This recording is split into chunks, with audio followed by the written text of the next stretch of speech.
Hi everyone, welcome to our latest video, and look, we're on location in Tasmania. Well, more specifically, Flinders Island, a small island off the northeast coast, and it's absolutely spectacular, full of amazing produce. The scenery is exceptional and there's wildlife. This island really is a hidden treasure in Australia. We're going to be spending a whole week here cooking up some awesome recipes, and we're staying at this spectacular cray shack on Killiecrankie Beach. Let's have a look at the kitchen inside. Spectacular kitchen, one of the best in the world, and outside too. We're going to be cooking some stuff on the barbecue. We're going to be doing a series of videos in association with On Island Time, and the first video we're going to show you is how to make canelé, one of my favourite things. I've made them all over the world but never here on the island. We're going to be using some special produce that we found. I'm going to show you how to make the batter, line the moulds, cook the most perfect island canelé, which is going to go really well with a cup of coffee and the spectacular scenery. Before we make our canelé, we need to pick up a couple of ingredients from the island. We headed to Furno Distillery, amazing facilities, and here they make sensational gin, but it's whiskey we're after. And we picked up a bottle of their amazing smoky single malt peated whiskey. This is going to flavour our canelé before moving on to stop number 2, where we meet John the beekeeper, helping us get suited and booted there. Even Cath's getting ready to go. And John has got hundreds of beehives on the island, and they produce the most amazing organic Manuka honey. Look at that, pulling it straight out the frame. It doesn't get any fresher than that. This stuff really does taste sensational, and John was so generous. He gave us a frame of his honey for us to take back to the cray shack, where we extracted that liquid gold. It really does taste amazing. It's going to be great in our canelé. He also gave us some beeswax in which we're going to line our canelé molds. We'll show you how to do that in the recipe. But this really was an amazing trip so far, and we've got all the ingredients we need. So we're headed back to the cray shack. But check out this little fella. He was waiting for us when we got back. It really is such a special place. I've never cooked in a place like this before. Let's get started. As always, recipes are on studiokitchen.com.au, but we've got some milk in a saucepan and we're going to start making our batter. So I've got some unsalted butter into the milk in a saucepan, and I'm just going to put it on the stove on low heat. I just want to melt that butter. I don't really want to heat this too much, bring it to a boil, so I'm just melting the butter in with the milk. The next stage for our batter is to sieve our flour and icing sugar. Now these are already sieved before, but I'm going to give them another little sieve just to make sure that there are no lumps. And the batter we're making here today is something that is best over time. So don't be making your canelé on the same day you're making your batter. So this recipe is spread out over 2 days, but your batter will last longer in the fridge. It will last up to 5 days. We're going to push that icing sugar and the flour through the sieve into a bowl. Time to add the eggs. We've got these awesome free range eggs. They really are so fresh and amazing. And we need 2 eggs and 2 egg yolks added into our dry ingredients, and we're going to mix them together. I've got a whisk here, but you could use a stiff spatula if you like. Add the eggs one at a time. We're going to try and eliminate any lumps from the flour and the icing sugar, so we're adding in our liquids slowly so that we can make sure that we get to a paste form before making it looser. Now I just checked my milk and butter over on the side, and the butter had melted, so I just turned it off and I left it to the side of the stove, and we'll pick that up in a bit when we need it. But for now we're just going to finish adding in those 2 egg yolks and then giving it another mix and just making sure that we've eliminated any of those lumps. We don't want to mix this too vigorously. We don't want to start activating the gluten or the protein in the flour, but we're just getting it to a paste form before we're then going to add the rest of the ingredients to our mix. And talking of the rest of the ingredients, I always add vanilla to my canelé. So I've just got some vanilla paste there. You could use fresh vanilla, scrape the seeds. If you didn't want to put vanilla in, you don't have to, you can leave it out. But I do love that flavour of vanilla. Now, getting our bowl onto some scales because we need to weigh off our honey. This honey is absolutely sensational. It's got such a great flavour. It's really deep, it's dark, it's molasses like, and you can't get fresher than that. You know, we literally visited the hive and then scooped it out ourselves, and now we're adding it to our Canele, and we're just going to weigh off the quantity that we need there. That's going to help sweeten our batter. Don't forget the recipe is on studiokitchen.com.au for all the quantities, and we're just scooping the honey into the bowl. Now the honey is going to sweeten our Canele, but also it's going to give it an amazing flavour. Just going to mix it up together. I know we've got icing sugar in there as well. Icing sugar will also contribute to the sweetness that we need, but the honey's going to give it just that amazing flavour. I didn't want to use just honey because it is so strong, but it's absolutely amazing, and it's great to use what's on the island in the dishes that you're making. Now I'm walking really slowly there because the floorboards are so creaky. I didn't want to shake the camera up and down, so I'm not being silly. I was just making sure we produce a great video for you. Now we're just adding in that milk and the butter that's been melted together, and I'm not adding the whole thing in at once. I'm just adding a small bit in and then giving it a really sort of slow stir, and I'm just starting to get the consistency that I'm after. There's definitely no lumps in here at the moment, but I'm going to add the rest of the liquid probably in about 2 or 3 stages and just give it a bit of a mix.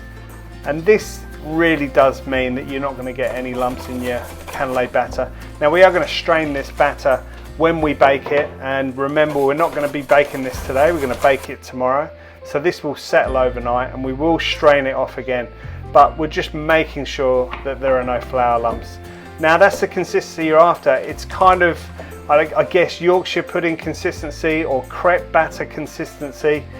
We're going to add in some more flavour now. So we've got that whiskey that we got from the distillery. It really is smoky and peaty.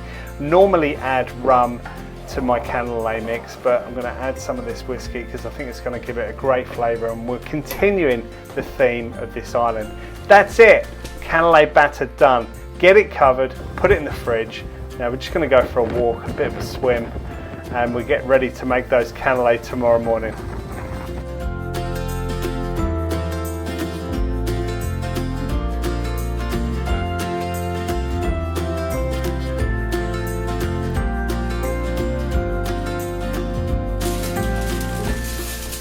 What a spectacular sunrise, that was insane, love it. Also love Canele, and it's time to bake our first batch. For more information on the Canele molds, check out studiokitchen.com.au, but I've just put them into a warm oven, and now I've got John's amazing beeswax, and I just need to melt it down. So I've got it into a pan, and I'm just putting it over a low heat on the stove, and I just need to melt that down before adding in the butter. I don't want to melt the two at the same time because the butter may burn before the beeswax melts. So once that beeswax has melted, I'll add in the butter. Now my Canele batter has been out for about half an hour. I want it to come to temperature because there's butter inside the batter. It will congeal and go on top. And as I've said yesterday, we're going to strain this mix. So I don't want to strain out the butter because it's going to add some more flavour. I'm just gently stirring it to disperse the flour because it would have sank to the bottom. So using a spatula just to give it a stir. You don't want to add any air in at this stage, so don't put a whisk in it, just stir it with a spatula. Now my beeswax is just about melted, so I'm going to add in my unsalted butter. I've got equal quantities beeswax and butter, and just adding the butter in there. As you can see, it's really hot, so just be careful. Also be careful with beeswax, don't get this anywhere near the sink because it will block everything. I'll show you how to use it properly. But I've just taken it to the side, and the butter has melted and it's ready to go to line our molds. Now we warmed our molds up because we didn't want the beeswax to congeal straight away in cold molds. Getting some of that beeswax and butter mix and just pouring it into 2 of the Canele molds. That'll do for now. Now remember, copper conducts heat, so these are going to be really hot, so use tongs just to tip out any excess. and then turn that Canelé mold upside down onto a rack. Remember to have paper underneath the rack so you catch any of the wax drips. And the second 2 molds now, just add in some more of that mix, and you can fill it right to the top. And again, using tongs just to get rid of the excess, and again tipping them upside down to get rid of any of those drips. And finally, the last 2 molds. Now I'm doing 6 Canelé here because I've only got 6 molds. The recipe that we make will actually make 24 Canelé. So you can actually, if you want to book yourself a week at the Cray Shack, you could bake 6 Canelé over 4 days, and it would just be a spectacular way to start your day with a cup of coffee looking out to Killiecrankie Bay. Now they've all been lined once. I'm just going to get some of the excess wax off my paper. We need to line them a second time, so we want 2 coats of that beeswax and butter mix. So using our tongs, getting them back onto the tray, and we're going to repeat the process, what we've just done, and fill up that beeswax mix to the top of the first 2. And instead of pouring this mix back into the pan, I'm actually using tongs and pouring them into the next 2. Again, flipping over that Canelé mold and putting it onto a rack so any excess drips away, and repeating with all 6 of our Canelé molds. So our Canelé molds have now been lined twice, and they're upside down on a rack. They're catching any of that excess beeswax, and you want to be reusing your beeswax. Certainly you don't want to be getting rid of it down the sink or anything, but I always keep my beeswax, so I'm pouring it onto a piece of paper just in a little dish there, and I'll make sure the paper's big enough to catch all of it. And when the beeswax cools down, it will solidify, and then you can just wrap it up and put it in your fridge, and you can remelt this time and time again if you're making Canelé. Okay, we're ready to go. So our beeswax has set inside our molds. Our molds are nice and cold now, and we're going to bake 6, so I'm putting them onto the tray. The reason I've got foil on the tray is because as you bake these Canelé, the beeswax will kind of spill out everywhere, and you don't want to be cleaning your trays over and over again. So I always line my trays. Again, giving this batter a really good stir, making sure all of that flour has been dispersed in the batter, and pouring it through a sieve just to make sure that there are no lumps in there anywhere at all. Scraping out all of that mix, and every time you use this batter, give it a stir and give it a strain. Pouring some of that batter now into a jug. I want to make sure I don't have any drips down the side of my Canelé molds, and you don't fill your Canelé mold right to the top. You fill it between halfway and 3/4. I've got mine 3/4 of the way there, and I'm filling all 6 of them up 3/4 of the way, and we're almost ready to get these in the oven. My oven has been preheated now. I turned it up after warming them. I turned the oven up to 200 degrees, so it's a nice hot oven. And what you want to do is really fry this batter in that beeswax, and you get that amazing dark exterior. So putting these inside the oven now and just shutting the oven. I'm going to set myself a timer, and 45 minutes is the total cooking time, but after 30 minutes we're going to open the oven, we're going to pull them out, and we're going to turn this tray around just to make sure, if my oven's not nice and even, that I get a nice even bake all the way around there.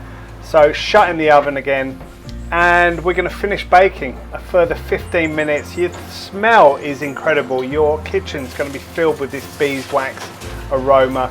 And bringing them out of the oven, be careful, it's super hot. This is absolutely amazing. Honestly, this is one of my favorite things in the whole world to bake. Look at those. And when you turn them out, oh wow, they look absolutely sensational. So you want to leave these to cool down just for a couple of minutes, and then use tongs just to flip them out there. Again, these are really super hot, so be really careful here. And tongs are your friend when you're making Canelé. Once they're turned out, I would suggest leaving these to cool down for about sort of 5 minutes, and then that dark, crispy exterior will form. These are absolutely amazing. Make sure you make these. Look at that. I'm on Killiecrankie Beach, I'm eating the Canele. I hope you love this recipe. If you want to come to Flinders Island, check out onislandtime.com.au, and thanks to everyone who helped us make this video. Enjoy.